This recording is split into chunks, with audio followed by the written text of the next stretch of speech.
Hey friends, I'm doing a video today on the Supra. I'm going to show you what I'm working on.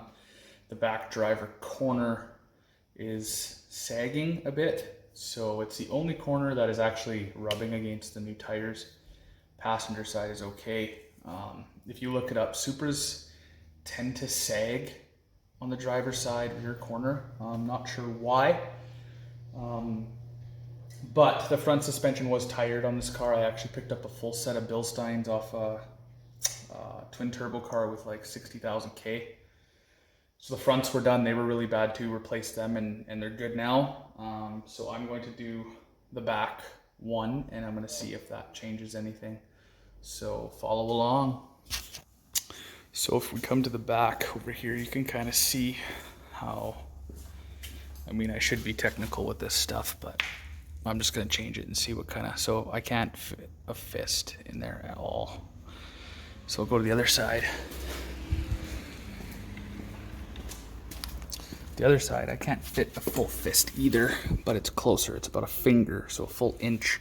And that is enough for it to have space that it can travel without hitting the inside of my fender. And I don't want to roll them. These should fit fine. I've already been through that many times. So yeah, let's get going and try to swap out the rear corner and then eventually this corner. And there they are hiding beside my TRD differential. Just don't know the best way of getting this thing out of here without making a freaking mess. I'm not sure what that is either. It must be to the Supra. I'll have to check that out. Ah! Metal railings falling on me. No big deal. Alright, so they are out. Let's get them unwrapped.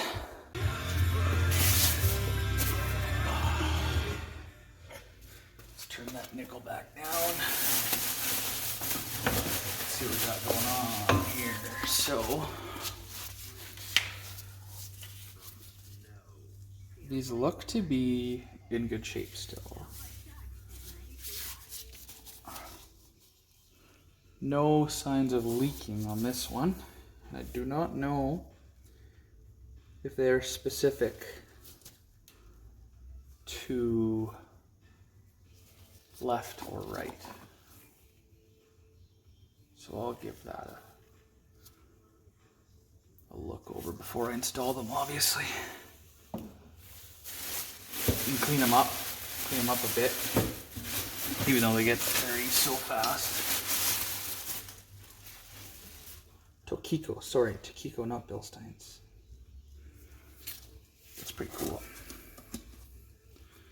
They look to be in very good shape, so I'm sure it'll be fine. They came off of Buddy's low kilometer Canadian twin turbo Supra, so I'm gonna give them a clean and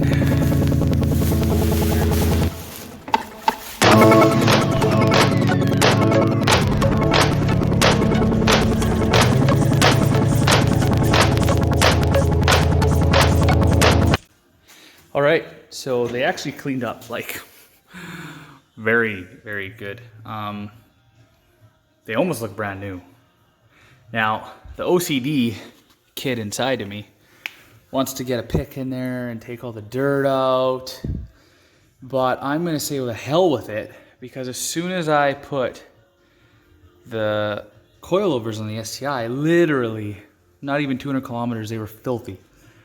So I'll waste a bunch of time for really no results in a couple hundred kilometers. So I'm just going to throw them in the way they are. They look brand new. Top hats are in really good shape. The mounts are in good shape. So let's throw them in. So on the JZ A80 Supras, the location for the strut is under there. 2 screws and a plug. And it looks like I'm gonna have to get some new hatch bump stops here. Dang it. All right, there's some stupid machine running up and down my street, so I'm gonna try to do this quick. But I took this off, and I'm gonna try and match that dot with one of them that I have. So that guy's seriously running up and down my street aimlessly. I don't know what he's doing. So that dot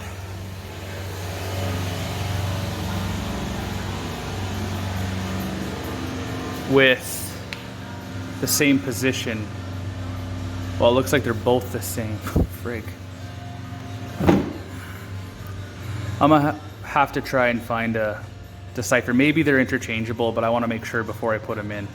I'm betting that they're going to be interchangeable. I thought that from the beginning, but then I seen the dots, so I don't know what relevance that has. So I'm going to try and find out. All right, she's up in the air, and you can see. Yeah, I'm pretty sure that's the shock making that sound. I think, because if you have a weak strut, it does help support the car, right? And that's what was wrong with the STI. So it is rubbing pretty good. Like, not horrible, but still to the point where I want to fix it. So here we are. All right, so wheel is off. I've noticed something a little more concerning than my shock. I have brake fluid coming through the line, as you can see, all the way up. So that's gonna have to be replaced. I checked all 4 corners, and this is the only one that looks like that, so I'm pretty sure that it shouldn't look like that. Looks like there's brake fluid. Well, you can see it right here. You can see it move. See?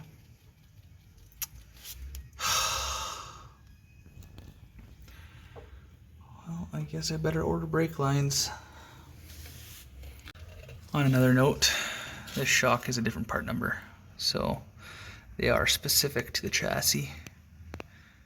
And the ones I have are for a North American twin turbo model, so we'll be putting them on right away. I don't know what the exact difference is, but yeah, a little dirty. All right, I'm gonna take a short break. That took a lot to get that thing out with one person. I'm going to paint the surface so it's all sealed up, and you know, protect it from rust as best as I can. Not that I drive this thing in winter or anything, but I want to keep it in the shape it's in. That's the old dirty shock, and yeah, I'll take this off and do a comparison with the new stuff and then put the new stuff in. All right, everyone, this side is done. She's in there. That was a pain in the neck. I had to use my spring compressors, and then I tilted it this way to come out. So there's a little bit of an art to it. But she's on there. Have to order brake lines now, which sucks. They're like 150 bucks. So yeah, that's what I'm doing. So I'm gonna pack up quick. Looks like a storm is brewing. Bring in the STI and show you what it looks like on this side. If you remember, I could fit 2 fingers in there, so, and then I'll do the other side, but you guys probably don't need to see that, as this side will be the exact same. All right, couldn't find my phone because I was sitting on the jack and I put it back like that, but already it's obviously gonna lower a bit. It'll probably lower the size of my pinky, which is just like the other side. Yeah, that's way better. So,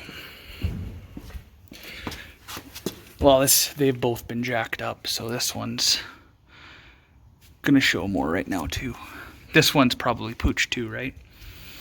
So I have to do both sides, but it should provide better. All right, everybody, that's it for this video.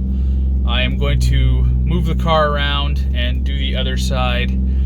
That side I think may be causing the issue because I think it might be seized at a certain spot, if you catch my drift. This side has risen a bit though, and it's way more less travel. So if you bounce it at the back, before it would kind of, you know, do this. Now it doesn't do that at all, and it's much better on this side already. So I'm going to turn the car around. I'm going to fix that end as well, and we're going to see where we land. But I'm sure this will fix the issue as it did in the STI. And I've done this before on one of my Supras. Same exact issue. Replaced the rear shocks with coilovers, and the issue disappeared. So I'm sitting here, car's warming up. I'm gonna, you know, turn it around and do that side. But as always, I hope you guys enjoyed the video. If you did, give it a thumbs up, and think about subscribing if you like this kind of content. All right, peace.